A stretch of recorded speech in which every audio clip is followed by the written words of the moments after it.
Very good morning students. हमने political का chapter first power and sharing खत्म कर लिया है। अब हम पॉलिटिकल का सेकंड चैप्टर फेडरलिज्म पढ़ने वाले हैं। फेडरलिज्म मैंने आपको पावर शेयरिंग तब चैप्टर पढ़ाया था, उसमें मैंने आपको एक टर्मिनोलॉजी बताई थी फेडरलिज्म कि फेडरलिज्म क्या है। फेडरलिज्म को हिंदी में संघवाद बोलते हैं। ये भी एक तरीके की पावर शेयरिंग का ही एक टाइप है। आप इसे कह सकते हो कि इसमें भी पावर शेयरिंग होती है, उसे हम संघवाद बोल देते हैं। ये कहना गलत भी नहीं होगा। तो पावर शेयरिंग कैसे होती है कि फेडरलिज्म का मतलब होता है कि शासन जो है एक आपके ऊपर जो है, एक सरकार जो है सभी के ऊपर शासन करती है। This is called central government.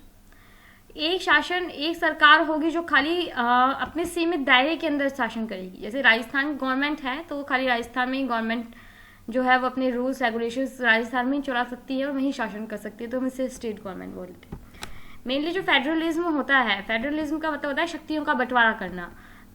केंद्र सरकार और राज्य सरकार के बीच में ही, मतलब सेंट्रल गवर्नमेंट और स्टेट गवर्नमेंट के बीच में जनरली जो है हमें दो ही जो लेवल हैं गवर्नमेंट के देखने को मिलते हैं अधिकतर, सेंट्रल गवर्नमेंट और स्टेट गवर्नमेंट। सेंट्रल गवर्नमेंट क्या करती है, ये इंडिया है, ठीक है, मान लीजिए ये इंडिया है, कंप्लीट इंडिया।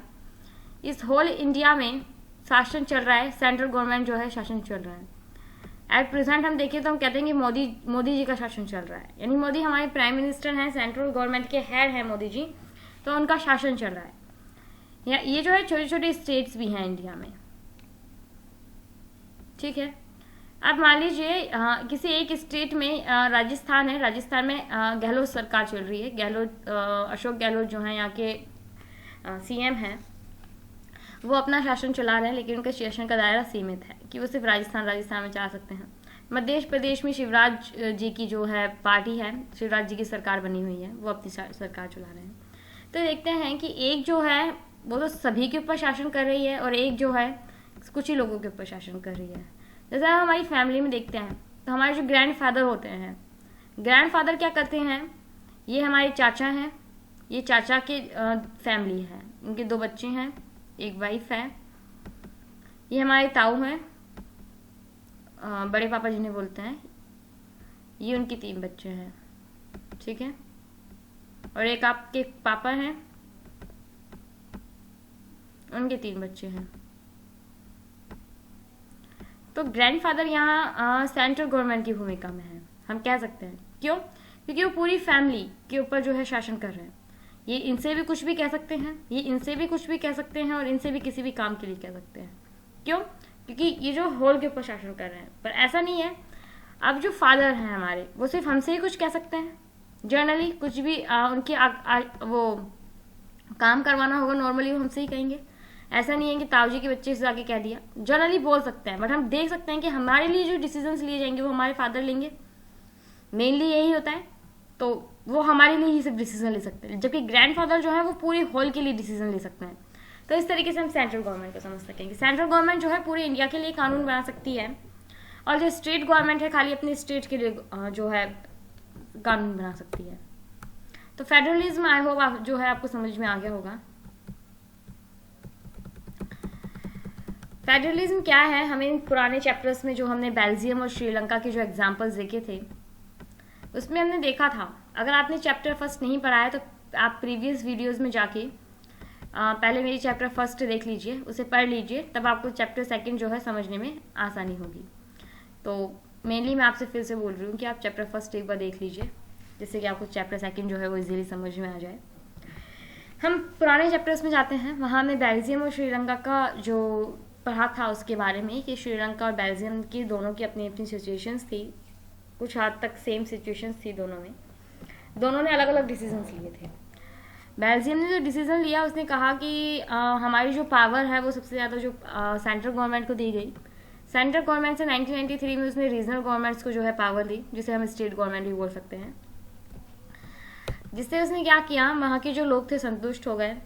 उसने कहा कि जो कॉन्स्टिट्यूशन का जो बेस्ड हो, जो हमारी पावर्स का जो बेस होगा वो कॉन्स्टिट्यूशन होगा। कॉन्स्टिट्यूशन हमें कानून जो है वो बताएगा। जैसे कि हम देखते हैं इंडियन कॉन्स्टिट्यूशन है, किसी भी शासन को करने के लिए आपको पावर कहाँ दी हुई है, किस तरीके से आप शासन करोगे, तो हमारा कॉन्स्टिट्यूशन होता है।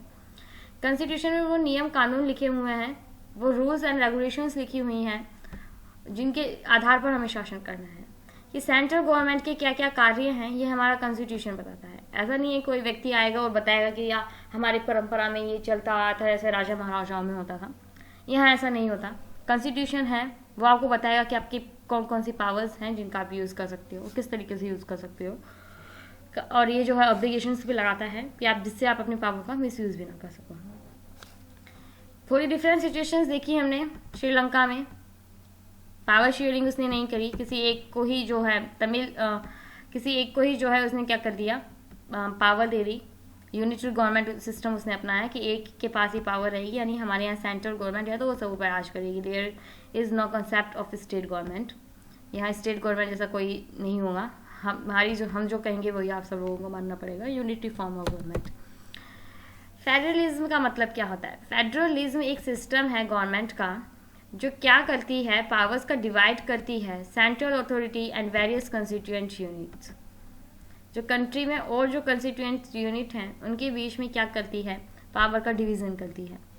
जैसे कि मैंने आपको बताया था कि कुछ पावर सेंट्रल गवर्नमेंट के पास है तो कुछ पावर स्टेट गवर्नमेंट के पास है। डिवाइड हो गया पावर का। यहाँ हमने देखा नॉर्मली जो हम देखते हैं फेडरेशन में जो है टू टाइप्स की टू लेवल पे गवर्नमेंट होती है। फर्स्ट लेवल पे सेंट्रल गवर्नमेंट होती है, सेकंड लेवल पे स्टेट गवर्नमेंट होती है। एक जो गवर्नमेंट होती है वो एंटायर कंट्री के ऊपर रूल करती है, सारी रिस्पॉन्सिबिलिटी जो है उसके ऊपर होती हैं। जो नेशनल के जो कॉमन इंटरेस्ट होता है हमारा नेशनल का, मतलब इंडिया को किससे अपनी फ्रेंडशिप रखनी है, कौन सी कंट्री के साथ किस तरीके का बिहेव इंडिया को रखना है, ये सारे डिसीजंस जो है सेंट्रल गवर्नमेंट रहती है। ठीक है, क्योंकि वो कॉमन कंट्री के लिए बात हो रही है। इंडिया को किस तरीके से रिप्रेजेंट किया जाना चाहिए इंटरनेशनल लेवल पर, तो हमारी सेंट्रल का काम है। यानी कॉमन इंडिया के लिए जो काम है वो हमारी सेंट्रल गवर्नमेंट देखेगी। अदर जो लेवल्स की गवर्नमेंट होती हैं जैसे प्रोविंसेस और स्टेट्स, प्रोविंसेस का मतलब स्टेट भी होता है, वो जो है बाकी का डे टू डे जो एडमिनिस्ट्रेशन होता है, इस वर्ड को याद रखिएगा, डे टू डे जो एडमिनिस्ट्रेशन होता है उसका काम देखती है। यानी ऐसा नहीं है कि आपके दिन में कुछ और काम आपको करना है, हमारे डे टू डे जो काम होते हैं उनके लिए ये नहीं है कि एक व्यक्ति सारी जिम्मेदारियां नहीं संभाल सकता। ये बात भी हम देखते हैं, अगर सारी जिम्मेदारियां एक व्यक्ति संभालने बैठ जाए तो कुछ भी नहीं संभाल पाएगा। इसीलिए हमने सेंट्रल स्टेट गवर्नमेंट भी बनाई कि सही में कि पावर का जो है शेयरिंग होना बहुत ज़रूरी है। आप घर में हो, मान लीजिए आप एक व्यक्ति हैं रामू, और रामू जो है उसी के ऊपर जिम्मेदारी है कि आपको कमा के भी लाना है, आपको पढ़ाई करनी है जिसमें आपको जॉब भी करना है, ठीक है, घर का खाना भी पकाना है, घर की साफ सफाई भी करनी है, और आपको सब्जी लेने भी जाना है, घर का राशन भी आपको लेके आना है, किसी की और की जो घर में किसी भी व्यक्ति की प्रॉब्लम है उसको आपको सुनना है, उसका सॉल्यूशन आपको ढूंढना है। सारा काम जो है अपनी फैमिली की, अपने छोटे बहन भाइयों को भी आपको पढ़ाना है। मतलब कुल मिला के जितनी भी रिस्पॉन्सिबिलिटीज़ हैं वो रामों के ऊपर डाल दी गई। सारी रिस्पॉन्सिबिलिटीज़ उन लोगों की रिस्पॉन्सिबिलिटीज़ की जो काम दूसरे लोग कर सकते थे उसकी रिस्पॉन्सिबिलिटी भी जो है रामों के ऊपर डाल दी गई। तो यहाँ क्या हुआ कि जो रामू है वो अपना काम, सारी जिम्मेदारियाँ नहीं निभा पाएगा, कहीं ना कहीं कंफ्यूज हो जाएगा। एक इंसान अगर सारा काम करेगा तो फ्रस्ट्रेट भी बहुत जल्दी हो जाता है, गुस्सा आने लगता है उसे जब उसके ऊपर जिम्मेदारियाँ पड़ जाती हैं, उसे समझ में नहीं आता। मान लीजिए उसका दिमाग चल रहा है कि उसके भाई को उसको पढ़ाना है, उसके भाई ने उससे कुछ क्वेश्चन पूछ लिया, वो उसी समय मंडी चला जाता है। जनरल सी बात है कि इंसान भूल जाएगा कुछ ना कुछ सामान लाना, कहीं ना कहीं वो कुछ ना कुछ मिस्टेक कर देगा। तो इसीलिए अगर रामू अपनी थोड़ी थोड़ी सी पावर है वो किसी और को दे दे, यानी कि पावर से मेरा मतलब अपने काम का बोझ थोड़ा किसी और को दे दें, अपने भाई से कह दे कि आप अपना होमवर्क खत्म करके रखा करो, और जो टॉपिक पढ़ लिया करो उस टॉपिक को, जो टॉपिक आपको समझ में नहीं आए वो आप मुझसे पूछ लिया करो, ठीक है। वो अपनी मॉम से कह सकता है कि प्लीज़ आप एक काम कीजिए, मैं घर का खाना बना देता हूँ, तो आप सब्जियाँ आप लेके आइए मंडी से, जिससे कि मेरा काम थोड़ा ईजी हो जाएगा। इसी तरीके से खाना बनाते समय रामू किसी और से भी हेल्प ले सकता है कि आप मेरे लिए सब्जियां काट दीजिए, मैं उसे छोक दूंगा, दैट्स अ ग्रेट, कि जिससे मेरा काम वो आसान हो जाए। तो क्या हुआ, इसने जैसे ही अपनी अपनी जिम्मेदारियां थी वो दूसरों के साथ बांटी तो उसका काम थोड़ा हल्का हो गया। इसीलिए ये जो कमाने जा रहा है वो कर पाएगा, और ये इसके पास एक दो काम रह जाएंगे जिसके ऊपर इसको पूरा फोकस करने को मिलेगा, और अपनी पढ़ाई के ऊपर। यहाँ हमने देखा कि रामू ने जब अपना काम को शेयर किया दूसरे लोगों के साथ तो उसको थोड़ी आसानी हुई, जिससे कि वो और जो काम वो कम काम करे पर इनको कामों को फोकस से करे। इसीलिए हमें जो है पावर डिवाइड की ज़रूरत पड़ी कि सेंट्रल गवर्नमेंट के पास इतने सारे काम होंगे तो वो कर नहीं पाएगी उन्हें आसानी से, इतना अच्छे से फोकस नहीं कर पाएगी।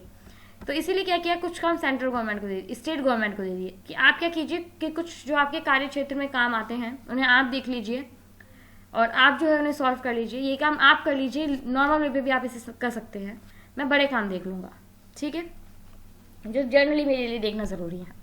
इस तरीके से दोनों जो लेवल की गवर्नमेंट होती हैं वो पावर, इंडिपेंडेंट पावर एंजॉय करती हैं फेडरलिज्म में।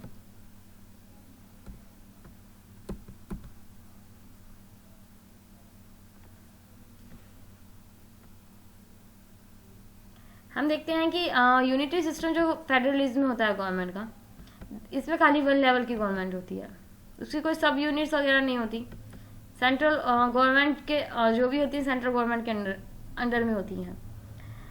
सेंट्रल गवर्नमेंट क्या है, कोई भी ऑर्डर पास कर सकती है प्रोविंशियल और लोकल गवर्नमेंट के ऊपर, यानी जो मेन पावर है, मेन हेड है वो सेंट्रल गवर्नमेंट ही रहेगा, इससे पूछे बगैर स्टेट गवर्नमेंट जो है कुछ भी काम नहीं कर सकती।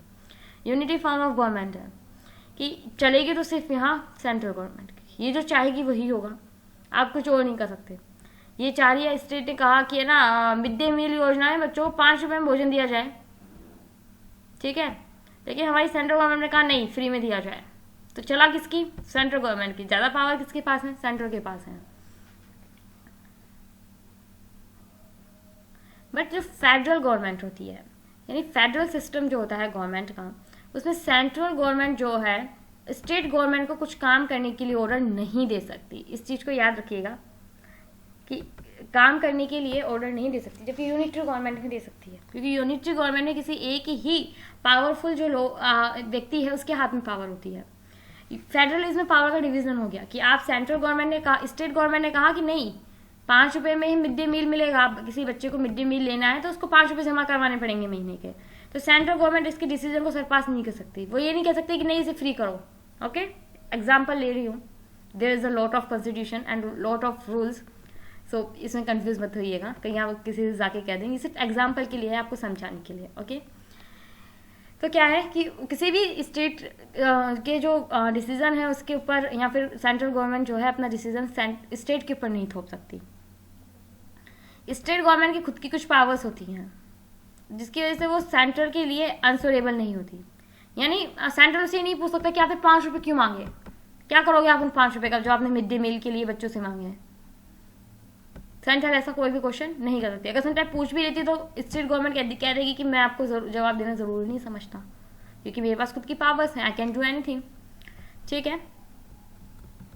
बट दोनों गवर्नमेंट जो होती हैं अपने अपने स्थान पर यानी सेपरेटली आंसरेबल होती हैं पीपल के लिए। अगर यही क्वेश्चन स्टेट गवर्नमेंट से कोई व्यक्ति पूछे, लोकल आदमी या फिर आम जनता स्टेट गवर्नमेंट से पूछे कि आपने 5 रुपए क्यों लगाए, तो स्टेट गवर्नमेंट को आंसर देना पड़ेगा। और सेंट्रल गवर्नमेंट से अगर कोई क्वेश्चन करता है तो सेंट्रल गवर्नमेंट को भी लोगों को आंसर देना पड़ेगा, यानी दोनों आंसरेबल होंगी लोगों के लिए, आम जनता के लिए, ठीक है। कुछ फेडरलिज्म की हम देख लेते हैं कि किस तरीके से का फेडरलिज्म है। सॉरी, देखिए फेडरलिज्म के जो की फीचर्स हैं वो हम देख रहे हैं कि क्या की फीचर्स हो सकते हैं फेडरलिज्म के। फेडरलिज्म की जो गवर्नमेंट है वो 2 और मोर लेवल्स पे हो सकती है, जैसे कि मैंने आपको पहले बता दिया था। डिफरेंट टायर्स हो सकते हैं गवर्नमेंट के, गवर्न करती हैं वो सेम सिटीजन्स को, पर उनके खुद के जो ऑन ज्यूरिडिक्शन, उनके जो खुद के जो मैटर्स होते हैं, टैक्सेशन मैटर, एडमिनिस्ट्रेशन मैटर्स, वो अलग अलग होते हैं। सेम लोगों के ऊपर ऐसा नहीं है कि सेंट्रल की जो गवर्नमेंट है वो इंडियंस के ऊपर रूल करेगी तो स्टेट की जो गवर्नमेंट है वो पाकिस्तान के ऊपर रूल करेगी, ऐसा नहीं होता। ये स्टेट गवर्नमेंट है और सेंट्रल गवर्नमेंट है वो दोनों ही क्या कर रही है, इंडियंस के ऊपर रूल कर रही है, ठीक है, यानी सेम पीपल के ऊपर लोगों के ऊपर रूल कर रही हैं, लेकिन उनके ज्यूरिडिक्शन पावर जो है, इनके जो काम करने के तरीके हैं वो क्या है, अलग अलग है।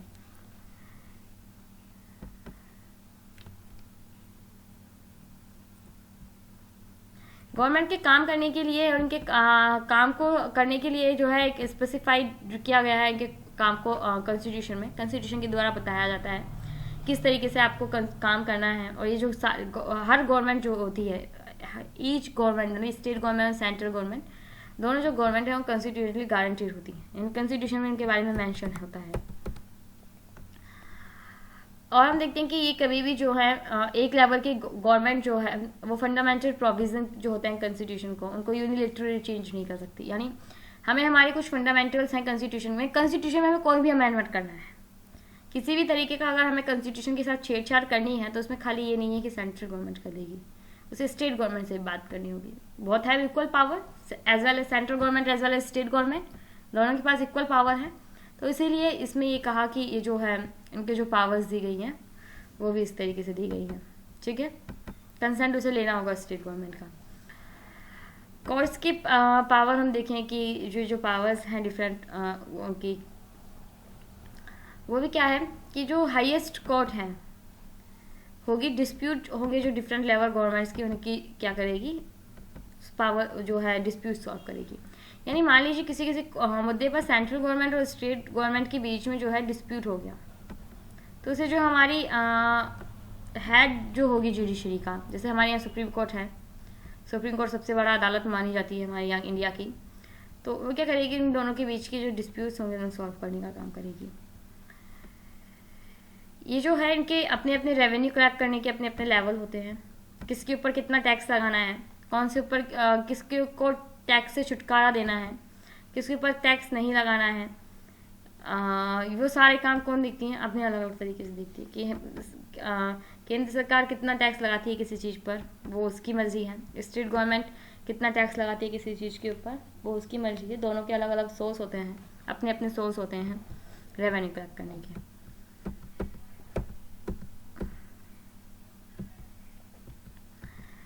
फेडरल सिस्टम जो है उसके जो इसे हम बोलते हैं 12 ऑब्जेक्टिव्स होते हैं उसके। पहला तो होता है कि कंट्री की यूनिटी को सेव करना और प्रमोट करना, यानी हमारी जो अखंडता है जिसे हम बोलते हैं उसे बनाए रखना। और ये कहता है कि रीजनल डाइवर्सिटी है उसके ऊपर भी ध्यान देना। ये दो मेन फंक्शन जो हैं, ये फेडरलिज्म के 2 ऑब्जेक्टिव हैं, इसे याद रखिएगा और अपने नोट्स में से लिख भी लीजिएगा। गवर्नमेंट जो होती हैं डिफरेंट लेवल्स की, उन्हें क्या होना चाहिए, कुछ रूल्स के लिए जो पावर शेयरिंग के कुछ रूल्स हैं उनके लिए दोनों को ही एग्री होना चाहिए, और उन्हें ये भी एक दूसरे को विश्वास दिलाना चाहिए, और उन दोनों के बीच में कुछ ऐसे एग्रीमेंट्स होने चाहिए जिससे कि वो उनको लगे कि कभी भी ये दोनों एक दूसरे की पावर जो है यानी एक दूसरे के जो बीच में जो है दखल अंदाजी देने का काम नहीं करेंगी, एक दूसरे को नीचे दिखाने का काम नहीं करेंगी, दोनों मिलकर काम करेंगे। एक ऐसा एग्रीमेंट जो है वो उनके अंदर म्यूचुअल अंडरस्टैंडिंग जो है वो उनके अंदर होनी चाहिए, एक ट्रस्ट होना चाहिए इन दोनों के ऊपर जिससे कि साथ साथ काम कर सकें। मान लीजिए अगर दोनों पार्टीज में, दोनों यानी सेंट्रल गवर्नमेंट और स्टेट गवर्नमेंट में मतभेद हैं, दोनों में काम बन नहीं रही है आपस में, इनके अंदर दोनों के बीच में के अंदर जो है ट्रस्ट नहीं है, ट्रस्ट के लैक है, कमी है ट्रस्ट की, तो ये अच्छे से परफॉर्म नहीं कर पाएंगे। इसलिए ज़रूरी है कि इन दोनों के बीच में ट्रस्ट हो, तभी ये दोनों क्या कर पाएंगी, अच्छे से फंक्शन कर पाएंगी, और जब ये अच्छे से फंक्शन कर पाएंगे तभी हमारी कंट्री क्या होगी, डेवलप होगी। देखिए एग्जैक्टली हम जो कहते हैं पावर बैलेंस करने का, फेडरलिज्म जो है पावर बैलेंस करता है सेंट्रल गवर्नमेंट और स्टेट गवर्नमेंट के बीच में। ये जो बैलेंस के जो पावर है वो हम हिस्टोरिकल कंटेंट्स में भी देख सकते हैं कि किस तरीके से जो है फॉर्म्ड हुआ था, जैसे कि मैंने आपको अच्छे से एग्जाम्पल्स में समझाया था अभी। तो ये हमने फेडरलिज्म के बारे में पढ़ा।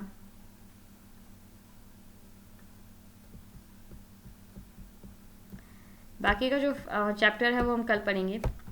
आई होप आपको इतना समझ में आ गया होगा। अगर कुछ भी प्रॉब्लम है तो आप मुझसे कमेंट करके पूछ सकते हैं। Thank you.